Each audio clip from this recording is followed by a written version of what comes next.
want to welcome everybody who's joined us tonight. I'm sure there's going to be some latecomers, but thank you for coming.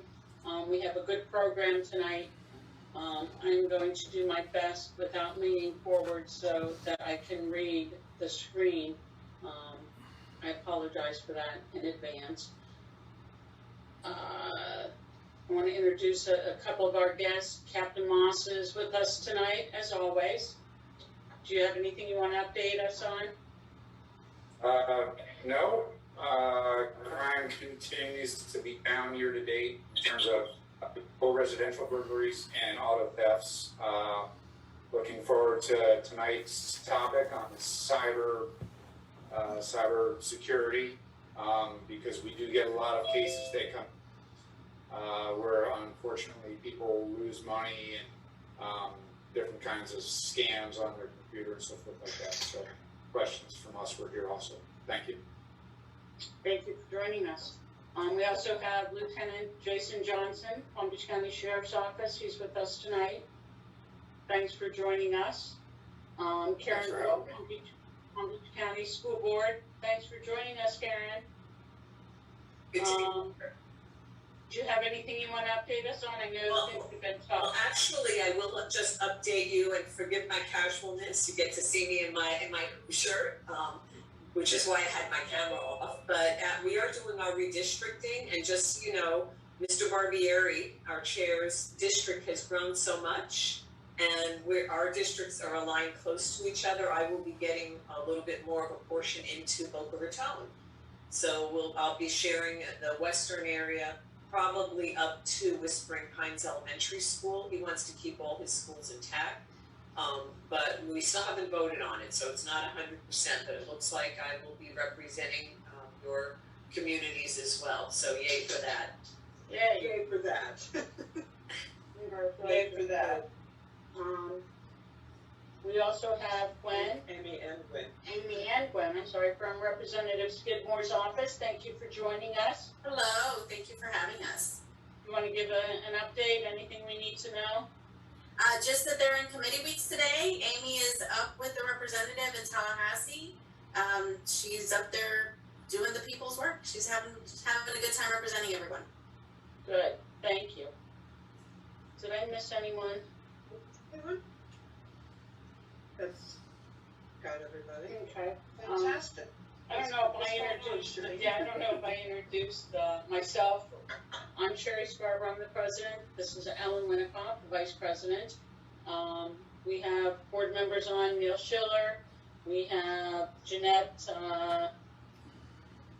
Jeanette knows her last name.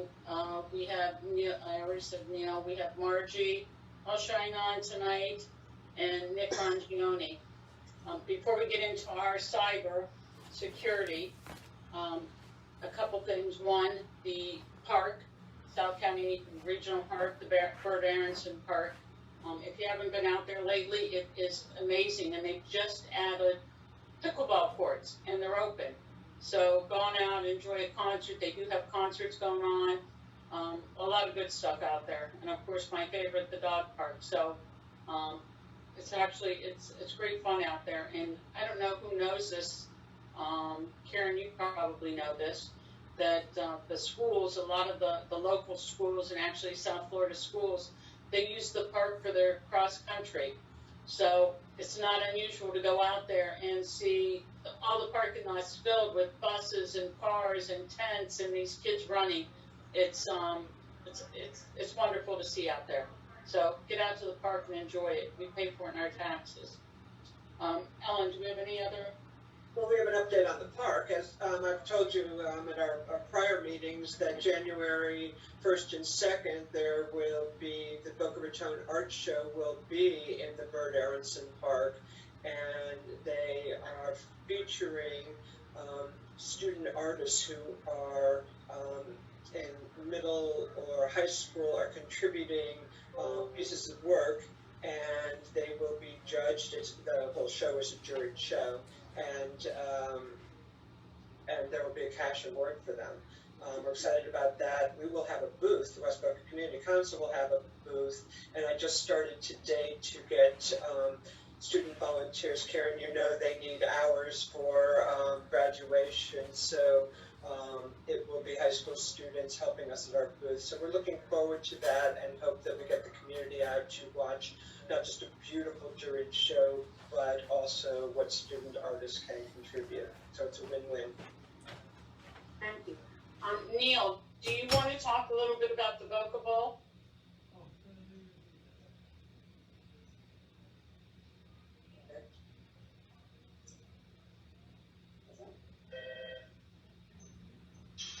Neil? Okay, Neil probably had to take a call. So with that, I am going to turn it over to Moran Milts, who's going to give us a presentation tonight on cybersecurity. Something that we all need to be educated on, and probably a lot of us that have had instances and been hacked or our computers have been held hostage. We're going to get some tips on what to do. So please welcome Moran, and I'll let you take over, Moran. Thank you. First off, I like to not run this as a seminar, more like a workshop where you can ask questions and be more interactive. So to start off, I'm going to ask everybody to mute themselves. This way, no phones go off and disrupt everybody. If you have a question, please raise your hand or hit the reactions button. I should see that. I have a pretty good view on what's going on, but if I don't see it, please go give me a moment or somebody call me out on it, please. Here we go. So my name is Moran Milts. I have been doing tech for about 10 years now. I started my firm about a year and a half ago now, mid-pandemic. Today we're going to talk about cybersecurity and some tech things you should know, with a huge emphasis on cybersecurity. Okay, we're going to talk about data security, password managers, cybersecurity, computers, basic computer stuff you should know, websites, and backup solutions.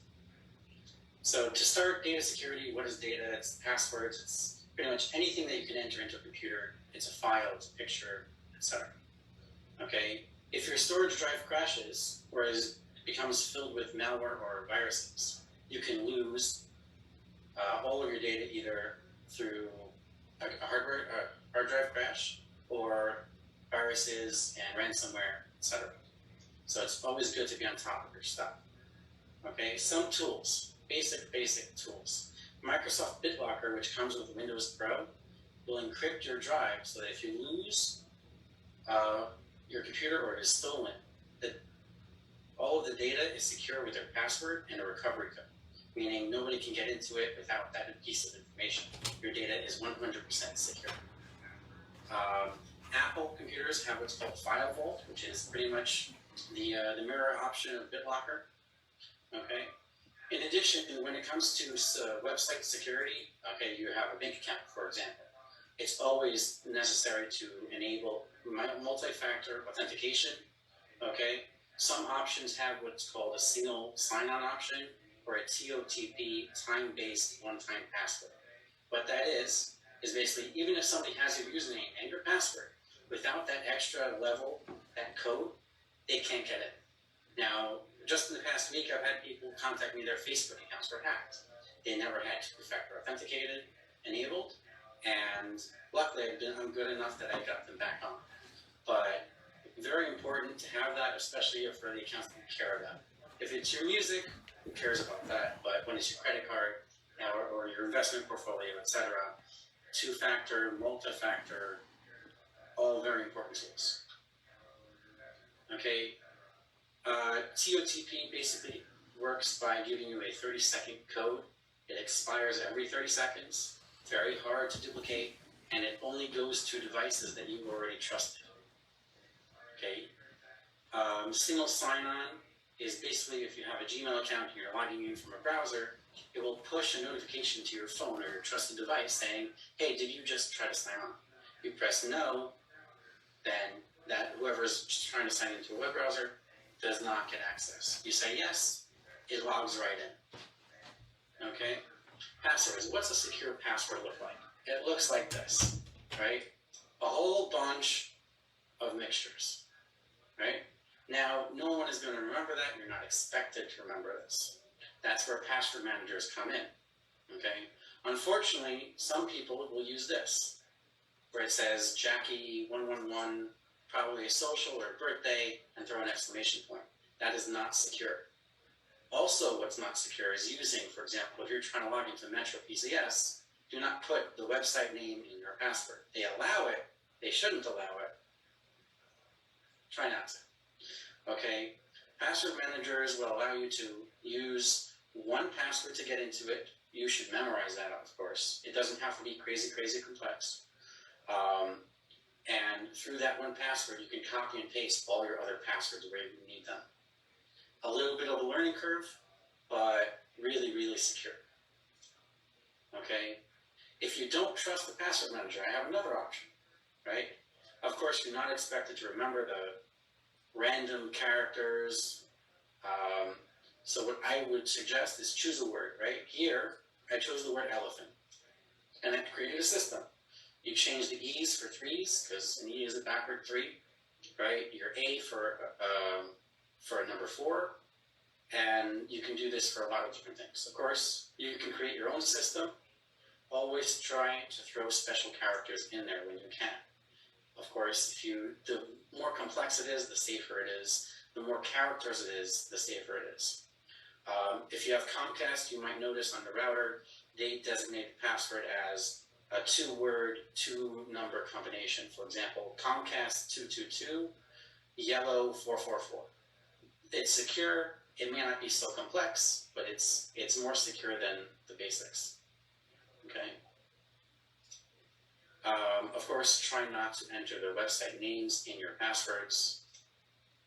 Okay. Antivirus and firewall. Now, a side note: antivirus and firewalls, software firewalls on your computer, do not protect the other devices in your home. What you would want is a network security, and we're going to dive into that in a second. So, to start with, right, every computer, Windows, Mac, Linux, whatever it is, should have an antivirus program, including your phone. Okay? Firewalls protect against unwanted breaches. Okay, do not protect against unwanted emails. They might protect against unwanted ads and malware sites, sites that are known to be infectious. On the bottom here, I put in 2 links that will bring you to nonprofit sites that actually test different antivirus programs on the market, and they rate them.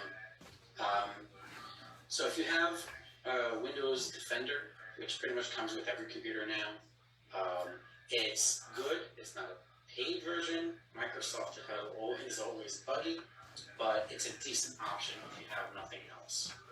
And decent is, you got a 50-50 there, okay? Other programs, I saw Norton File Lock or something it is. It's pretty secure. However, different antiviruses will have different levels of false. Raising your hand. Yes, you can unmute yourself. Two drivers here. It's very entertaining, but we're asking the same question. Will our viewers have access to this information in these sites? Of course, it is on my website under the page called Materials. Okay. In So there is. Go ahead. In there is also the entire slide. There's also a cybersecurity booklet, which is more geared for businesses, but very informative. I suggest a nice read. It is a little long at 40 pages, but it's pretty good reading. Okay. Thank you. Sure. So phishing emails, what is a phishing email? It's a fake email from somebody claiming to be from PayPal or Chase, where it is somebody claiming where they put the name Chase, and I have a great example later on. They might ask for personal information such as a name, address, relative's name, verify an old address that you lived in even. Any little bit of data over time helps them accumulate information. Ransomware attacks such as the pipeline and other issues, they don't happen overnight. They are months in progress. They take time to develop, and it starts with a small little trickle. Okay.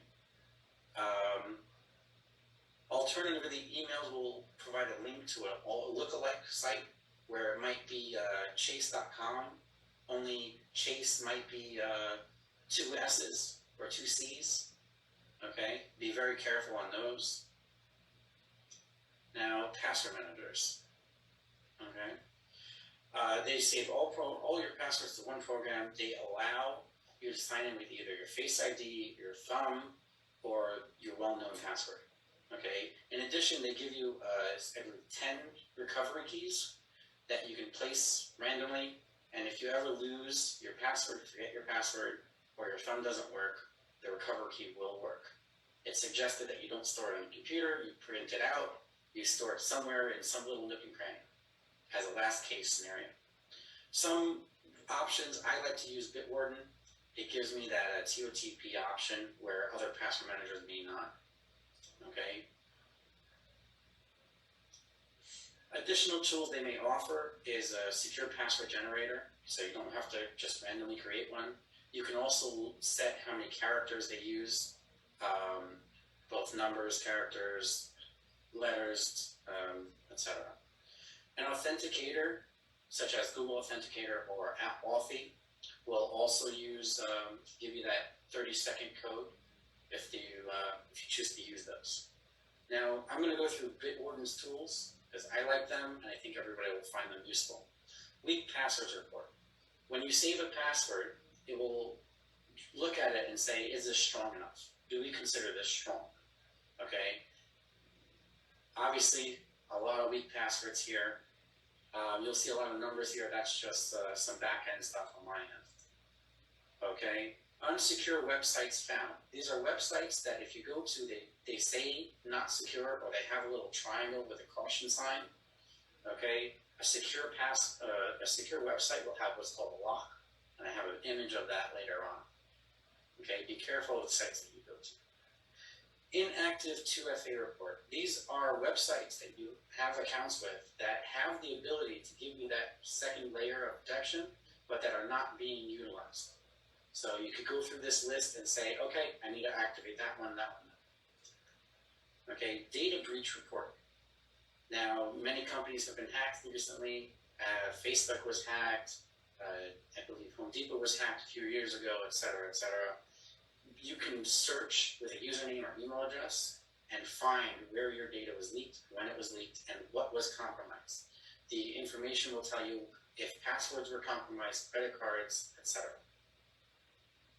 Any questions on anything I've covered, please raise your hands. I'm trying to fit about an hour and a half worth of stuff in 45 minutes. Okay, exposed passwords report. This will search the dark web and let you know if a password was leaked. Of course, if you see it, change it right away. You'll see here one was exposed 20,000 times. I don't know how old that is, but it's old. Okay, reuse password reports. Never, please, never reuse a password on multiple sites. One gets hacked, there's a tool that they can run to automatically check other sites for it. Okay? And run dark web scans. In here is a link to haveibeenpawned.com. You can run a dark web search on any email address or username that you use or somebody else uses. Okay? The fun stuff. Cybersecurity. Data security starts at the source. Okay, I'll pause for a second. Rosalind, please unmute yourself. Hi, yeah, so I have a few services that supposedly are protecting me through AAA and through some tax thing. Anyway, sometimes I get a message that the dark web has got my email address. Mm-hmm. What am I supposed to do about that?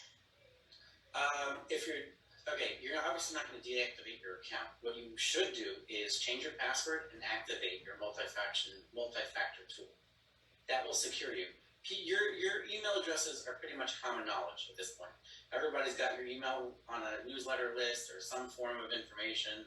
I don't even think emails are secure anymore. I have an email that gets 20,000 spam emails a day. So that I'm not too concerned about. Okay. Now, all right. The more common your email address is known, the easier it is to get attacked and to fall for an attack. So would keep up with their tools, see if they're any good. That's it. All right, okay, thank you. Sure. Okay, so data security starts at the source, the internet. Okay, we're going to talk about network security. Now, IoT devices consist of your printers, Alexa, anything that's not a computer or a smartphone, pretty much.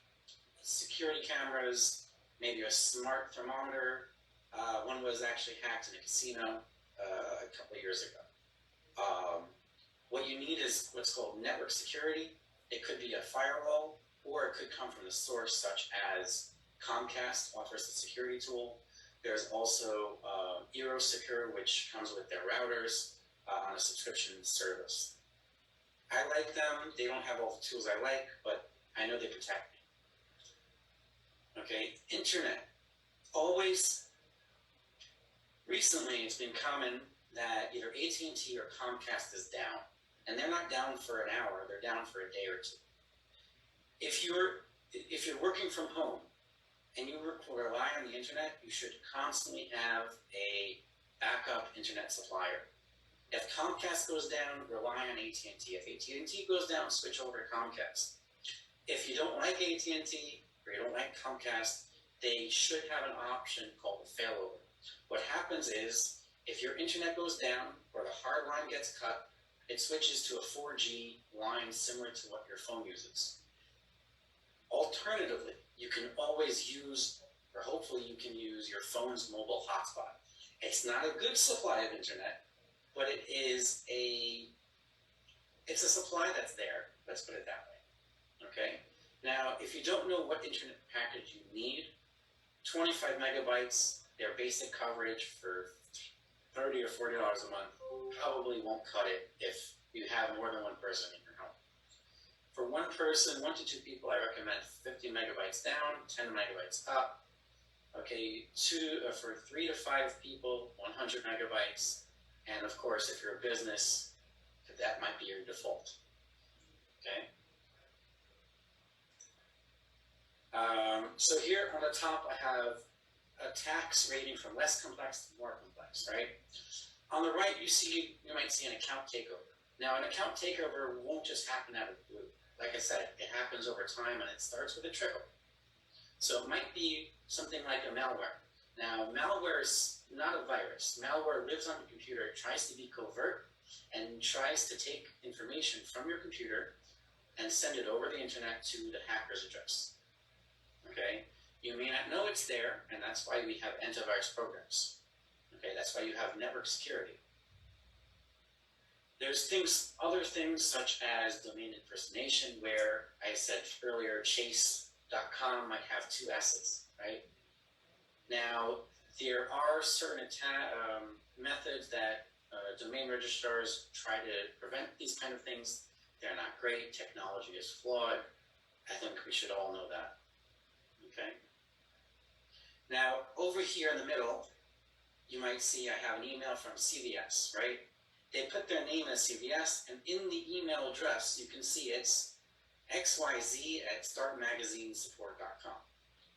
Okay? Now, when you first receive an email, it may not have all this information. It might just say CVS. In the email, there should be an option, an arrow. You can click down and you can review. Is the person who sent it who they claim to be? If they aren't, delete it immediately. Okay? Some emails have a link to a site that will automatically download an option, download a file. I've experienced this through, family members have experienced this where the file is literally named, your system is locked. Now, just by downloading it, it doesn't mean that it's actually activated. When you open it, that means it's activated. So what I call this is clickbait. It's downloading a file that is hoping you're going to click on because it's scary, right? Do not click it, delete it immediately. If you go to a website that says your computer is locked, okay, just quit the program. 9 times out of 10, you can quit the program, and it's just a scare tactic. It usually has a number going across the screen. You might hear some beeping.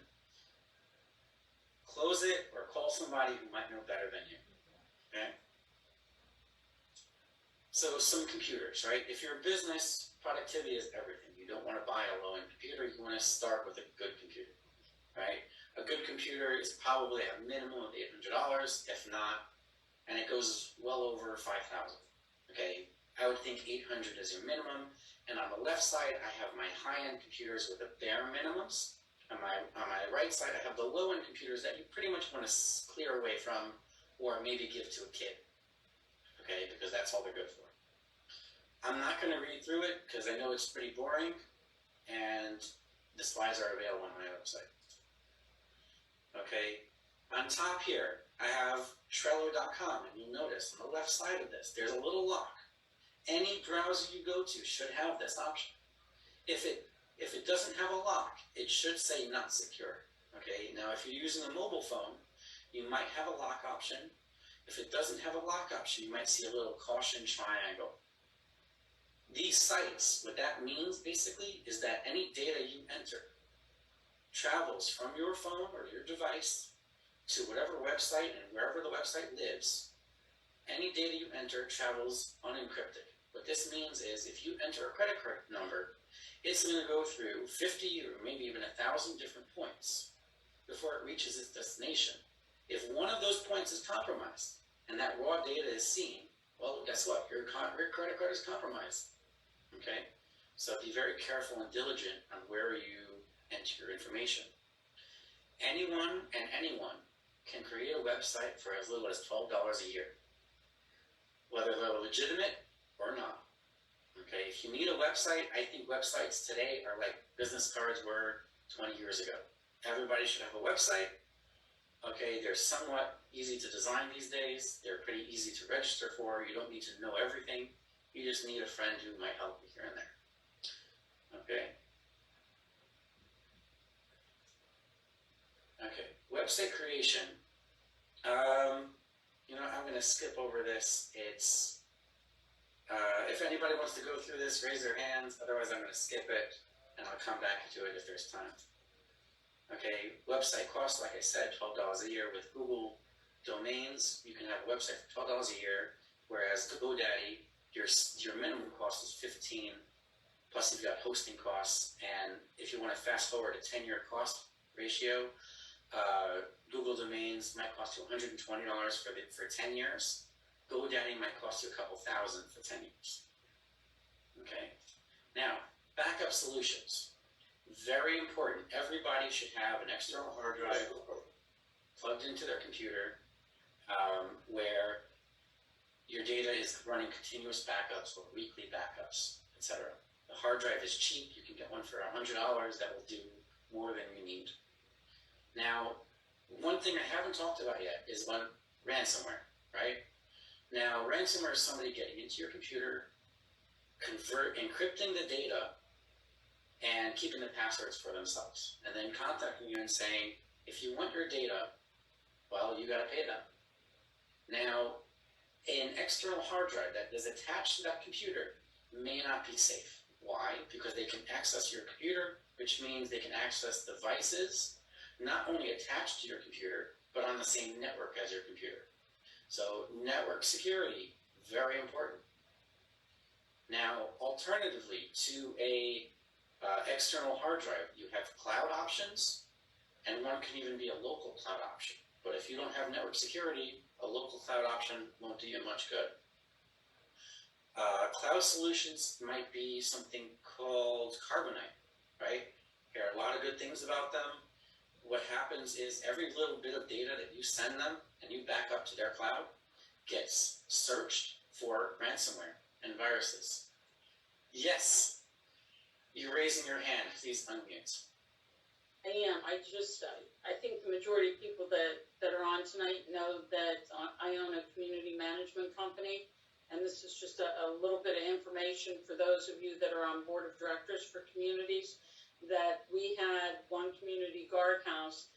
The board did not want to update their software and go on the cloud. They had their external hard drive, and as we know, everybody's an expert, somebody that retired, that they're an expert on cybersecurity or whatever. Anyways, the computer was hacked, and there was ransomware, and they demanded, I want to say it was $30,000. for us to, in order for them to unlock the system and give us back all the information. The board of directors did not want to do that. So my office, we had, thankfully, at least we had a hard copy of everything that was on that computer. And we worked for days inputting into a new cloud system so that it would not happen again. Also, for those in community associations, you can purchase insurance for cybersecurity that they will pay the ransom if it happens to your community. But as our guest is telling us tonight, there's so many things that you can do to prevent it. So I just want to throw that in there, that it happens at guardhouses, and that was probably due to a guard going on a website, even though they had antivirus and malware that was installed by a homeowner that said that he was a tech expert. So well worth money spending on a professional that really is in the business and up to date. My 2 cents. Thank you for that. And actually, thank you very much for mentioning it, because it's not just HOAs. I know police stations that have been hacked. I know hospitals that have been hacked. Bethesda has been hacked. 30,000 is, I think you're getting off cheap. There's a school district, I think, in New York that refused to pay, and they ended up paying almost double just to rebuild their system. Sometimes it pays, sometimes it doesn't. Now, a cloud backup will protect you 100%. Now, for those who don't want to move to the cloud, for example, QuickBooks, right? Some people will use QuickBooks Desktop. Some people might even be using an old version of QuickBooks, maybe something from 2017. Maybe you're using Windows 7. These things are no longer supported. They are using old code, and code is created by man. Man is flawed. Okay, technology is flawed. The reason you have updates is to fix these things. Okay, just recently it's been known that there was a 0-day attack, and there's an update to fix this. If you have an iOS device, Apple, Android, whatever, there's a new update that was pushed out, I think, a month or 2 ago. You should update your phone now. Okay, you should check different apps. Apps get updated almost weekly, if not daily. If you're using Windows 7, throw it out, get Windows 10. Now, Windows 11 is coming out. I don't know how to feel about that. I don't love Windows. I'm an Apple person myself, but I support everybody. If you don't want to move to the cloud or don't trust the cloud is actually probably more secure than your computer. And because it is, for example, Intuit, right? Intuit is the parent company of QuickBooks. Now, if they get compromised, if your account gets compromised on their servers, they have insurance for that. You get paid out, you're not concerned, they're gonna get rebuilt, etc. Okay? Now, you can't control if somebody hacks a big company like Home Depot or Intuit, etc. But, if you're not being proactive about your own security or your own client security, then you're gonna end up being reactive, and well, businesses have been shut down for less. Okay. Now, if you're a business, you should absolutely use a remote backup tool such as Carbonite. There are many other tools out there such as Datto, Veeam, Acronis, just to name a few. Okay. Next, local backups, like I mentioned. In addition to this, you can even do what's called cloning. Right, you can clone your computer maybe once a month, where it's almost an exact duplicate to what you're using, and it's very easily to swap around. That is my presentation. I want to thank everybody. Again, I had to cut it 1.5 hours to 45, so I guess I ran through quick. Any questions? I'm here. You can go to my website, urecbtech.com, or my beta site is test.urecbtech.com, and it's got lots of information. Everybody feel free to unmute yourselves. We'll have a Q&A. I don't know, do we have anything else for today? I think that was really good. And we'll put this those up on our website so that anybody that wants to go back and review some of this, you certainly can. You're more than welcome. We'll direct them to you too. We appreciate it. I don't know, does anybody have any questions?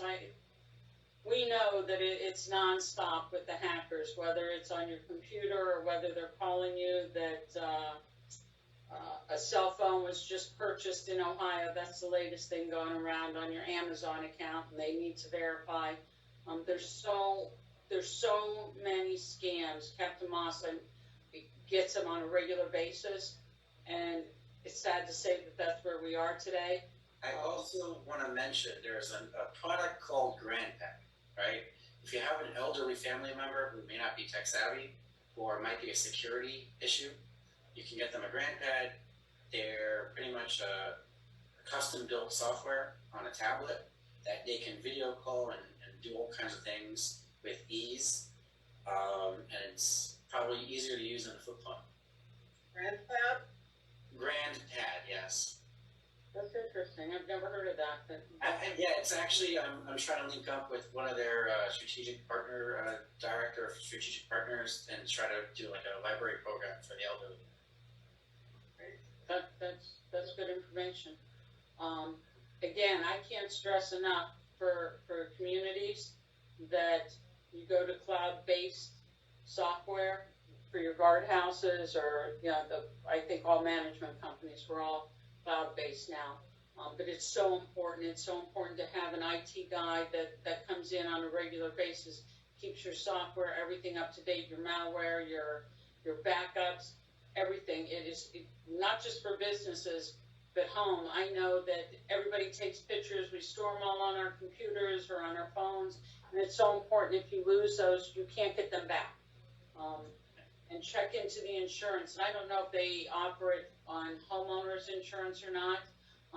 But again, for businesses, it's so worth the couple $1,000s that it costs to ensure that if you are hacked and if someone's holding your information hostage, it's so worth it.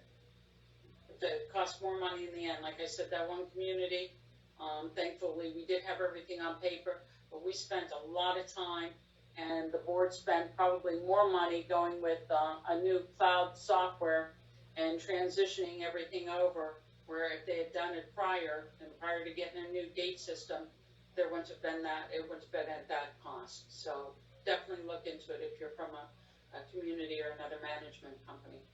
Nobody has anything, any questions, any general questions other than the cyber security?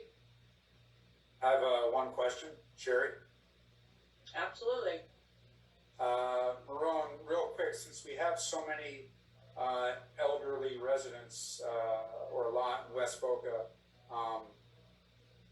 that are not tech savvy, is that something that I guess your company would do, is come out and let's say a senior citizen needs help for an hour or two trying to figure out some stuff on their computer. If that is the case, what kind of fees typically would someone see, if they needed help? Well, I'll be honest, my fees are not economical. I like to direct people to YouTube, for example, for tutorials, because first off, labor is one of the most expensive products out there, right? Somebody has to have, for somebody to come to you, they have to have childcare and other issues where, so my rates are, I charge $100 an hour for on-site visits and $7,500 remotely. I get calls sometimes 5 an hour. I probably missed 5 calls just now. I don't typically charge for calls if they're a 5-minute thing, and it's very, very easy for me to remote into a computer. And I mean 2 minutes and I'm in kind of things. If they're tech savvy, if they're not tech savvy, I like to go there and install my software, and then I can get in there very easily. Now, the software I use, I have 2 options. One is I can set a security code that I can get into the computer whenever I want. Now, obviously, I don't want to go into anybody's computer without them knowing or anything, because my client security is probably one of the best thing about me. I really care about my client's security. The other option is that I can request permission and somebody just presses allow and I'm in. I have multiple clients who have that option and I just go into their computer, they press allow and I'm in.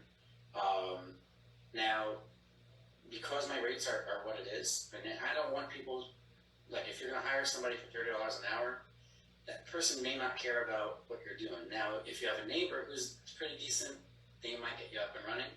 I love YouTube, okay, and for the reason it is free, you can get it just by clicking a small button on your desktop, and you can search everything. There's probably 20 trillion videos about every device.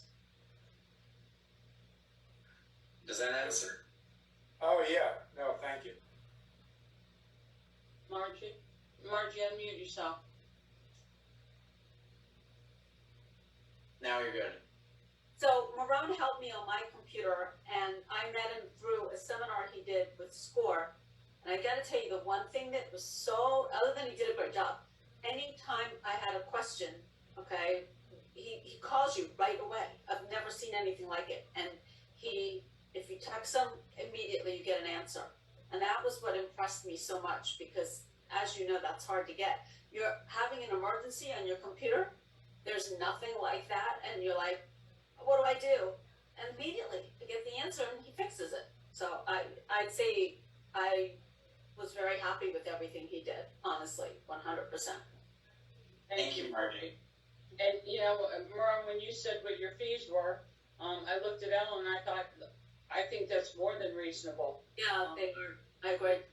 You know, like when somebody's computer's down, and so many people working from home, what's $100 if it means that, you know, they're losing 8 hours of work if they can't do the work? So Right. I think your fees are reasonable. Maybe some associations might have you out for their computer clubs, or come out and do a seminar. Yeah, I actually do workshops for SCORE. I'm working on several for different communities. I'm trying to organize a multi-community workshop where I might have quite a few people. Now, keep in mind, it's very easy for me to remote into a computer. For me to go to somebody's house, it can easily mean an hour of my time just driving, because Florida is just that vast. So obviously, with remote options, I can support up to 3 people at a time, and it's great. Now I'm trying to build the business to be literally like Apple used to be, which to be honest, I love Apple support. They're always, you can understand them. They're always responsive. They might not, you know, they might ask a lot of questions and might waste some time, but when it comes down to it, I think they're pretty good. So I'm trying to go back to a day where we didn't outsource all of our tech support to India or something else. And that's what I'm trying to build. And we can understand you. That's a plus. Yes. And I support people all the way from international countries to New York to California. Excellent. Okay, well, thank you so much for joining us tonight. And like I said before, we're going to put this up on our website. And I think that's all we've done. That we'll send out an email. Thank you very much. Yes. Thank you, everyone, for joining us. Have a pleasant evening.